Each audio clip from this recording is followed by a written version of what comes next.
Hi, sir! Joke lang. Hi, Louie. How are you? I'm fine, thank you. How are you? Today, we're asking, what does it mean to commit to a life of wholeness? What's the situation? The times we live in now are dark and uncertain. Now, more than ever, we need to remember to be human, to stay whole. But how? In this video, I want to talk about the power of choice! Choice. Especially during this time of quarantine. You know how series have like a big bad? Like the big boss man, big villain man? It's the mastermind behind like all the bad things. Like Palpatine or Thanos. And they usually like to build it up and then they're gonna reveal it in the middle and then they finish. But I'm just gonna be like, spoiler alert! I'm gonna tell you right now who our big bad is for today's discussion, and that is Acedia. En Espanol, Acedia. So first, I want to talk about our social connections. Now that we all live in isolation, it seems like the best course of action is just to give up and stop talking to people altogether. Not guilty. There are memes everywhere, like introverts be like, and extroverts be like. Nothing is stable and we feel ourselves disengaging from the world. Because it seems pointless. Honestly, it feels like we don't have anything to grasp onto during these times. Everything is arbitrary and we're just at home and we're all scared and we have no idea what's going on and the government is in shambles and this country is burning to the ground. It's like literally the apocalypse. Okay? Why should I bother to do anything if we're living in a dead end anyway? I'm not gonna drive all the way over there just to end up tumbling into a ditch. Let's just give up, TBH. The world is at a standstill, and for grad students, it's like, I already got my diploma, so bye. Gas pedal. We live in a time of transience. Even if you want to, you can grasp onto something and it's just gonna slip through your fingers. What we're doing now is returning back to our adolescent ways to protect ourselves. We disengage. Who can be bothered to worry about anyone else right now? There's so many things going on and there's so many problems, right? In light of all this, why bother keeping in touch with other people? But no! Guess what? You're being lazy, selfish, and cruel to yourself and others. There is still life. Whether you want to face it or not, the world is turning. Time passes by. Every day, it's a new day. So what do? Well, like a person with bleached hair, we touch up on our roots. I'm sure that before this pandemic, most of us already had roots. So it's time to look back on those plants and it's time to water them. Water them so that they will grow. Our ceramic needs lots of sunshine so that it can grow. Because people are water. You are water. Without other people, you will not grow. And without you and your support, people also will not grow. Because we need each other, y'all. Bottom line, stay connected. Allot some of that energy and focus it on other people, not to distract yourself, but because you're genuinely choosing to engage with these people, to continue to be a part of their lives. In a time of death and sickness, we are reminded of what it means to love, how precious other people are, just how precious life is, and how precious it is to keep these connections intact. Maybe we're avoiding people because we're in a bad place. Maybe they're in a bad place and we can't be bothered to deal with that. We shut ourselves away from the darkness. But the thing is, we are all able to reach out. Instead of isolating yourself and literally socially distancing yourselves from other people, take the opportunity to talk to them, to ask them, hey, how are you? And be vulnerable enough to admit that you're scared and you're going through these things, and trust there are people out there for you who love you and want to take care of you. If you have the means, you can donate or think of something that you can do from home to make somebody else smile. People at home, be thankful for their presence in your life. Engage with the world. For a while, I kept to myself and I refused to acknowledge the rest of the world. Like I had it, you know. As a transition to my next segment, I want to share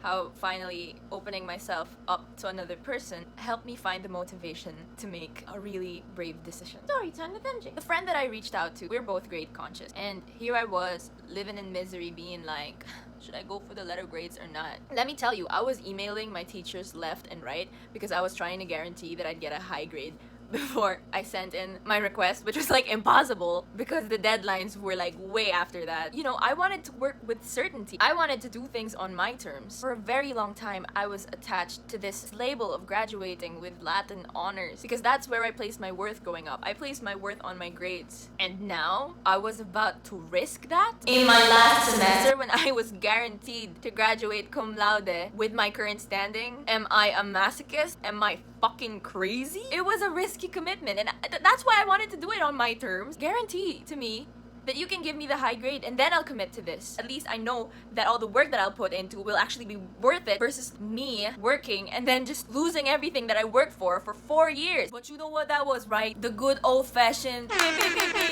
atheria. Tedium operandi. Salt Bay sprinkled that with some Tristitia de Bono de Vino. For years, I struggled with my mental health, maintaining my grades because I was so fixated on these results. And now I was like, I don't know, why bother for something greater when you already have something already great? Guaranteed, MJ. Guaranteed. I want to settle for this because like it's already good. Why bother? Like I didn't want to do the work for something that would have minimal payoff. So anyway, I asked my friend, did you file for your request already? And then she was like, yeah, I did it like on the day the memo was released. And I was like, who, what, where, and how? I was like, what the hell? She was like, yeah, dude, it's a leap of faith. I was out here being a pussy. Lanimus. Then I realized this was my lundagin mo baby moment. I could be magnanimous. I could be brave.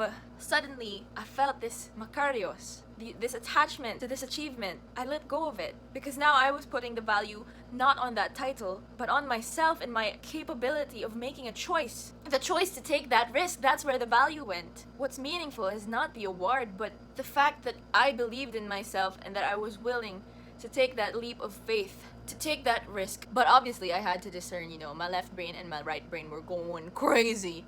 Think about this, okay? We wanted Latin honors for what, like 4 years? We are not going to risk that. We can do it. We can do it. We can seriously do it. With sheer willpower, we can do it. They had a nice little talk to sort things out. And the decision was made. I knew that this was the choice I wanted to make. I wanted to work hard to my last breath until the very end of my college life. This was my chance to grow, and this was aligned with my choice to commit to myself. Because I promised myself that I would never sell myself short, that I would allow myself to take action to achieve things. I submitted my request, and now I'm doing my requirements. My moment of magnanimity, where I'm risking a lot in the hopes of achieving something greater. The other reason I wanted to commit to achieving something greater was because of the future. And I was acknowledging that there is a future to look forward to. I want to get high grades because I want to apply for scholarships abroad. And how does this relate to my last point? I continue to want to choose because I hope. Hope is a choice, not a cop-out. You don't hope because there's nothing else better to do. Some people refuse to hope because they think it's silly. The only reason you say you hope is because you've run out of other options, but that's not true. Going back to what I said in the beginning, the world is dark right now, like really dark, and we are living in a world of brokenness. Sedia comes from despair. We're living right in the middle of a time where the easiest thing to do is to revel in that despair, shut down. We want to give up because it seems like hoping just leaves us empty when nothing good comes out of our hoping. Like we only see bad news. We're disappointed in the government. We're shut in. A lot of people are having a really hard time. And so as not to feel that despair, we turn to apathy. But we can't do that. The human soul is meant to feel, not to unfeel. That's why I love the word magnanimity. Reaching across, going beyond yourself. Believing because you understand that there is a reason to believe. You face the world and you acknowledge that brokenness. I remember a while back, we went snorkeling and there was like a dip into an abyss, and I looked up and I swam to the boat, not looking down because I was so scared. I didn't want to look at it. It seems like we're living in that life now where we're looking into an abyss and we want to look away, but we can't. We shouldn't. We make the choice to look at that abyss. Do I let this brokenness define this world, or do I commit myself to continue to be part of the people who continue to try to bring light into this world? We acknowledge that brokenness because we can't heal things if we refuse to diagnose them. A life of wholeness is a commitment to choose. Choosing connection, choosing growth, and choosing hope. To commit to a life of wholeness, you must make the active choice to choose. Choose yourself. Choose other people. Choose to do rather than to succumb to the temptation and the comfort of just giving up. Despite the overwhelming urge to choose apathy, some half-assed decision where you say, I don't choose, but really it's a choice not to choose. Make that active choice to choose. To understand that despite the pain, the darkness, and the despair, you have the choice to grow. You have the choice to bring your soul and its wisdom to the world. Your soul in its entirety. in its darkness and in its light. It's okay to have a hard time, but that's why we discern, to think about the decisions we make, because we need to make them. Not just in the end, throughout our whole existence, our life is full of choices. So, to be a whole person, that's what you must do. You have to actively choose to go outside of yourself, to connect, to grow, and to hope. Thank you for the semester. MJ out.